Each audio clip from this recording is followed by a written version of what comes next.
One former NASCAR track promoter doesn't like the F-bomb being thrown around as much as it has been for the last 76 years. One driver has bought himself a cup ride, but is he ready for the big time? No! And NASCAR teams have hired a lawyer to talk to NASCAR.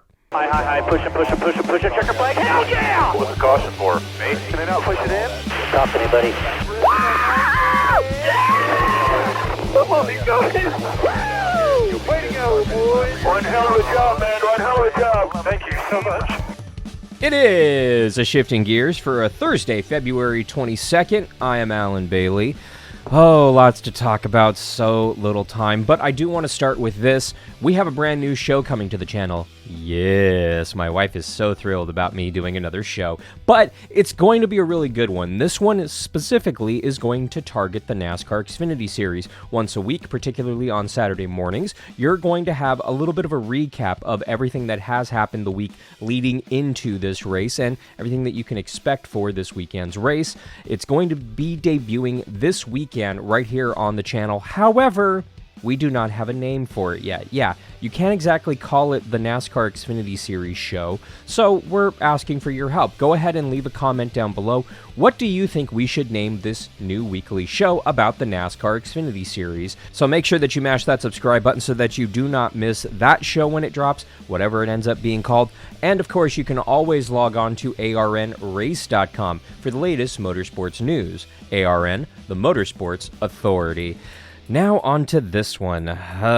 Teams have hired a lawyer, more specifically Jeffrey Kessler, who is a big, I would say like the Michael Jordan of sports attorneys, to talk to NASCAR, because apparently the Race Team Alliance or the NASCAR Cup Series teams and their representatives have kind of come to the understanding that NASCAR doesn't want to budge. It's not so much a negotiation, it's NASCAR putting up a wall saying, this is how it is, this is how it needs to be, and nothing's going to change. That's not really a negotiation, and that's not good. It is a murky, interesting situation, to say the least. How does the TV money get divvied up amongst the teams? Will the charter system continue? Could we see an expansion of the charter system with more than 40 cars on track, potentially, in the NASCAR Cup Series? We don't know. Honestly, it's a big fat mess. It all boils down to who gets more money, where the money's going, how the pie gets divided amongst the race teams, the racetracks, NASCAR themselves. The race teams actually did invite Jim France to a meeting on, I believe it was Sunday morning, at Daytona to just talk about things. And NASCAR and Jim France not so politely declined, from what I understand. So it's an interesting situation because clearly NASCAR is done negotiating. The teams still want to try to negotiate. It does not seem like it's hostile at this point, but it seems like if things don't start progressing in a positive direction, things could get very tense here as the season rolls on. Keep in mind, this deal is supposed to start in the 2025 season. They were supposed to have already had it done. Now, the good thing is that the teams and the drivers themselves have said there has been no mention of putting on races without NASCAR being there as a sanctioning body or at non-NASCAR sanctioned tracks. And I don't think that's what anybody wants. NASCAR has the know-how, I should say, to put on these races, and they obviously have the racetracks and the infrastructure to do that.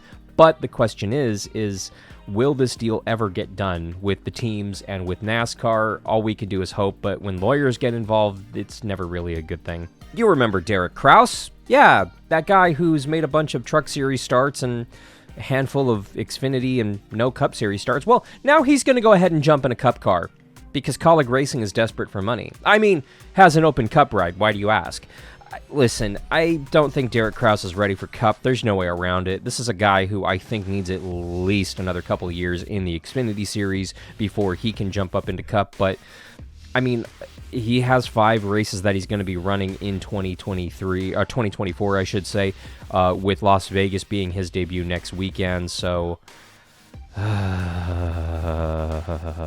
is all I have to say about this. Kaulig Racing's desperate for money at this point. They're trying to find anything that they can in order to keep that 16 car on the track. I mean, they're taking Josh Williams' money, they're taking SPG's money, they're taking Derek Krauss's money, they're putting AJ Allmendinger in it when nobody else wants to buy it. So I got a bad feeling about this. I truly want to see Kaulig succeed, and I think their best bet is unloading one of their charters onto one of the 5 Cup teams trying to expand to another car in 2025, and just focus on the one, focus on the Xfinity program, and just, man, try to survive at this point, because they are desperately looking for sponsor income, and they're struggling. Massive shout out, by the way, to Chris Hacker. He is a Truck Series driver who was in a pretty bad accident that was non-racing related. We understand that his car was sideswiped by a semi, and he went through some pretty invasive surgeries, but he is now out of the hospital. He posted this photo on social media this week, and we wish him a full, speedy recovery. That's a pretty serious injury. That's a pretty massive surgery. Hospitals suck, I know from personal experience, so all the best to Hacker, man. Honestly, just glad that he was able to walk away from that one, but damn, that was a bad one. Elton Sawyer of NASCAR was on SiriusXM this week, where he talked about changes to the current super speedway package to eliminate teams saving fuel. It is something that we're looking into. Ultimately, we want to, drop the green flag on the race, and they're racing as hard as they can until we drop the checkered flag. And there's some strategy in between there, and we will definitely take a much deeper dive at this particular situation and in the strategy that goes into it. Okay, there seems to be kind of a divide amongst the fans and amongst media people and amongst people in the garage area. Overall, I do think that most people liked the super speedway racing that we saw in Daytona over the weekend. We'll see what happens in Atlanta this weekend, but for the most part, fans liked it. It was pretty good. Yes, you had teams running at quarter throttle, half throttle, saving fuel in the field, but they were still too wide. They were still trying to keep off each other, and there were still good moves happening in the pack. Just because Denny Hamlin is really pissed off that we can't race and we're not running full throttle doesn't mean that we need to completely redo this package and throw it out the window. It's a case of throwing the baby out with the bathwater. Just calm down. I don't think anything needs to happen. If anything, we're looking at potential fuel cell changes as far as size is concerned, but why? Why? NASCAR wants these stages there because TV wants the stages there for putting more commercials in there. And honestly, TV doesn't need more commercials, A. B, move the stages around, screw TV. I know NASCAR will never do that. Never going to upset that daddy TV money. But, you need to kind of say screw TV on this one, because literally you're letting TV dictate what your on-track product will be. That's never a good thing, ever. Some of you may or may not remember the name Eddie Gossage, and if you don't remember the name, good. And if you do, forget the name, because it's truly irrelevant at this point. But let me give you the highlights. Eddie Gossage was the track promoter at Texas Motor Speedway when they had a pretty decent racetrack, and then he decided, we're going to go ahead and tear up turns 1 and 2 and decrease the banking and completely screw over this garbage racetrack and make it even more less entertaining than it was before. Yeah, that guy. Well, he thinks we should stop cussing as much as we do. I've noticed the new Netflix show has a lot of F-bombs. While I know they want authenticity, can you imagine a family of NASCAR fans sit down to watch and the kids hear this? I would think it's the last time they watch. I'm no prude. I lived in the garage for 42 years. But Eddie Gossage is a fucking idiot. I said it. There. He's the guy who tore up Texas and completely did whatever the hell that was to turn 1. Are we really going to listen to this guy, honestly? Because yes, NASCAR drivers swear a lot. Here's another news flash. The F-bomb gets thrown around a lot in casual society in the United States of America. Period. I hear it constantly when I'm at the racetrack, supermarket, Chuck E. Cheese, you name it.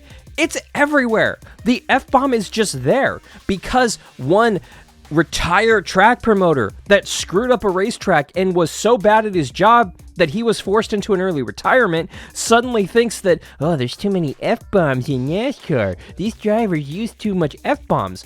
Listen to the radio on any given weekend. Walk through the garage area on any given weekend. Hell, walk through the fan zone on any given weekend at any given racetrack.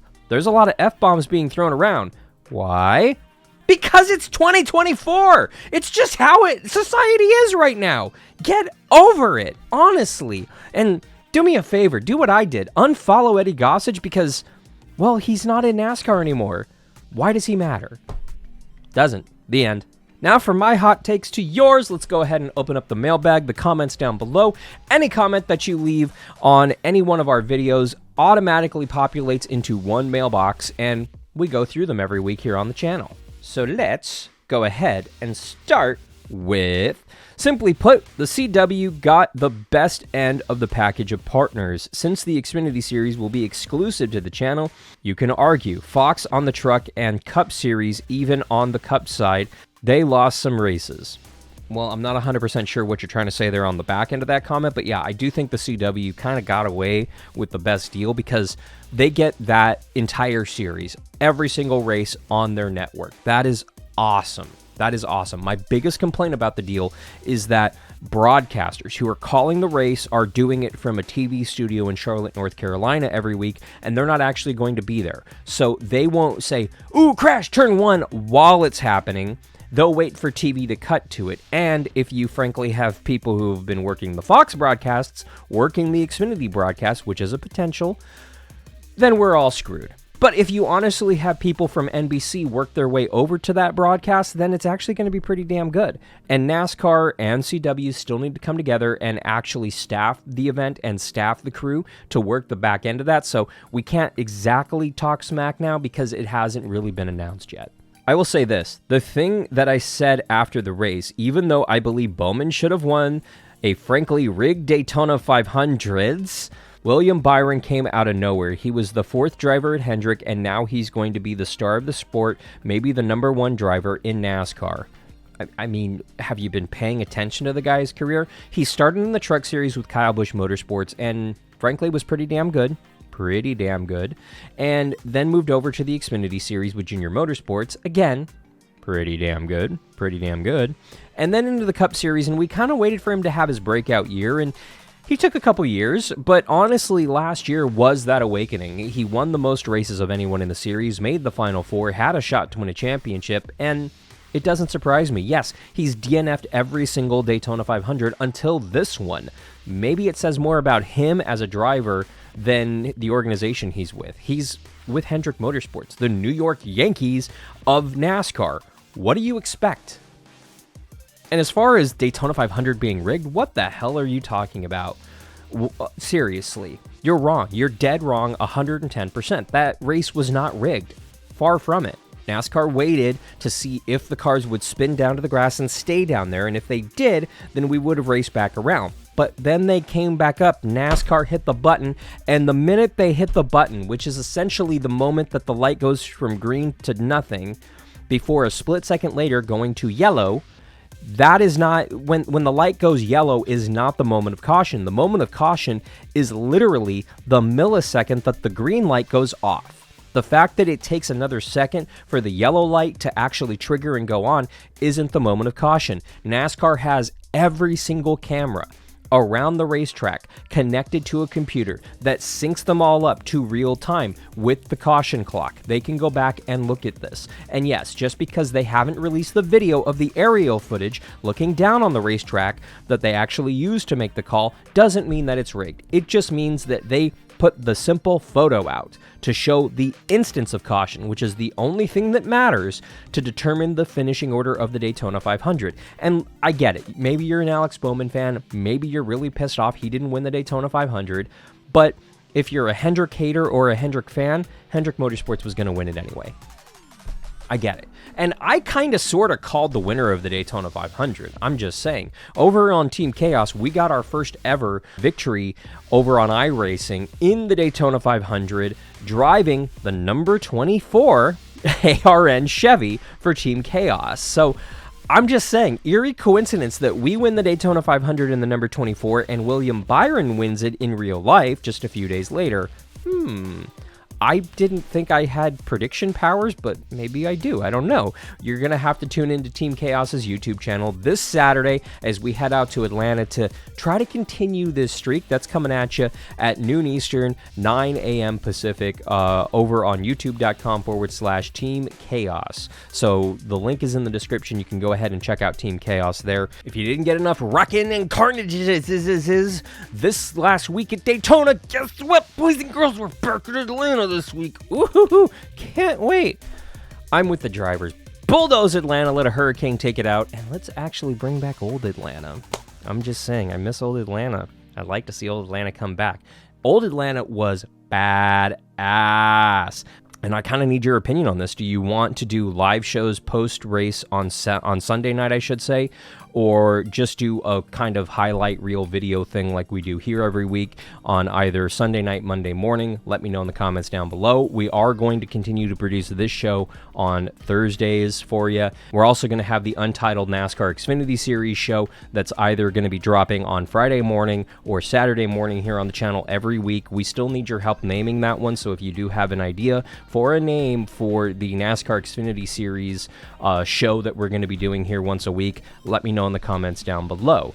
For Shifting Gears, I'm Alan Bailey. We'll see you at the track.